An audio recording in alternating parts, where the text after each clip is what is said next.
कहा जाता है कि जहां आस्था होती है वहां सवाल नहीं पूछे जाते। गुजरात के वडोदरा में दशामा के ऊंट की आंखों से घी की धारा बहती हुई नजर आई। दशामा के व्रत इन दिनों भक्तिभाव से किए जा रहे हैं। कुछ दिनों में व्रत का समापन होना है।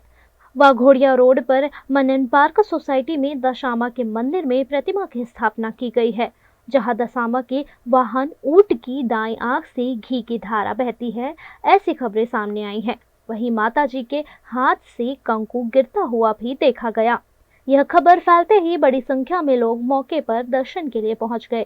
कहा जाता है कि जहां आस्था होती है वहां सवाल नहीं होते।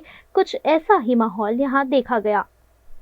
हर साल दशामा के व्रत के दौरान इस मंदिर से ऐसी खबर सामने आती है, जिसे देखने बड़ी संख्या में श्रद्धालु मौके पर पहुंचते हैं।